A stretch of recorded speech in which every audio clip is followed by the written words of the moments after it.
Present simple tense में अभी तक हम अफर्मेटिव और नेगेटिव सेंटेंसेस के बारे में जान चुके हैं। अब हम इसके अंतर्गत इस्तेमाल होने वाले इंट्रोगेटिव सेंटेंसेस के बारे में जानेंगे।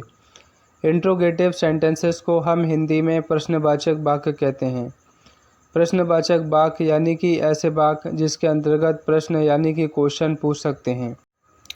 और इन प्रश्नवाचक वाक्यों यानी कि इंट्रोगेटिव सेंटेंसेस में पूछे जाने वाले क्वेश्चन दो प्रकार के होते हैं। एक ऐसे क्वेश्चन जिसका जवाब आप हाँ या ना में दे सकते हैं, जैसे कि क्या आप दिल्ली में रहते हो, तो इसका जवाब हम हाँ या ना में दे सकते हैं। और दूसरा ऐसे क्वेश्चन जिसका जवाब हम हाँ या ना में नहीं दे सकते, जैसे कि आप कहाँ रहते हो। तो चलिए दोस्तों, पहले कुछ ऐसे सेंटेंसेस के एग्जाम्पल देखते हैं और फिर बाद में उनको बनाने का तरीका भी सीखते हैं। क्या मैं सुबह देर तक सोता हूँ? Do I sleep till late in the morning? क्या तुम सुबह जल्दी उठते हो?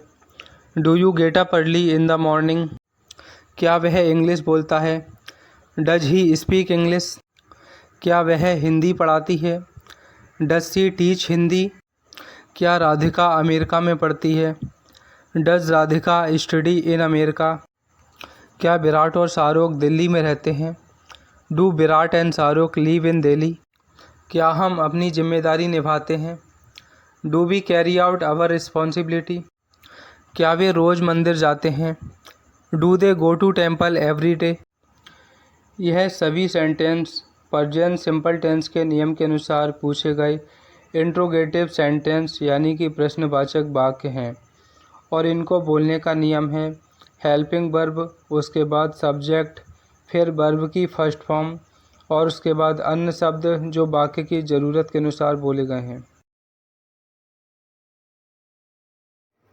अब हम प्रेजेंट सिंपल टेंस के नियम के अनुसार पूछे जाने वाले प्रश्नों के कुछ ऐसे वाक्यों के उदाहरण देखेंगे जिनका जवाब हम हाँ या ना में नहीं दे सकते, जैसे कि आपका नाम क्या है, आप कहाँ रहते हो इत्यादि। और फिर बाद में इनको बनाने का नियम भी जानेंगे। मैं क्यों तुम पर विश्वास करता हूँ? Why do I believe you? तुम सुबह कब तक सोते हो? When do you sleep till in the morning? तुम क्यों मुझसे ये सब बार बार पूछते हो? Why do you ask me all this again and again? वह इतनी अच्छी इंग्लिश कैसे बोलता है? How does he speak English so good? तुम्हें इंग्लिश कौन पढ़ाता है? Who teaches you English? तुम्हें ये सब बातें कौन बताता है? Who tells you all this things? कोई आपकी मदद क्यों करता है? Why does any one help you? आपके पिताजी क्या करते हैं? What does your father do?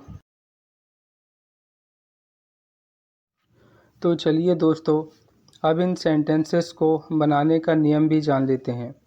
इसके लिए हम सबसे पहले लगाएंगे क्वेश्चन वर्ड यानी कि प्रश्न शब्द, उसके बाद हेल्पिंग वर्ब यानी कि सहायक क्रिया, उसके बाद सब्जेक्ट यानी कि कर्ता और उसके बाद वर्ब की फर्स्ट फॉर्म यानी क्रिया का पहला रूप। यहाँ पर इन सभी सेंटेंसेस में इस्तेमाल होने वाले डू और डज शब्द को ही हम हेल्पिंग वर्ब यानी कि सहायक क्रिया कहते हैं।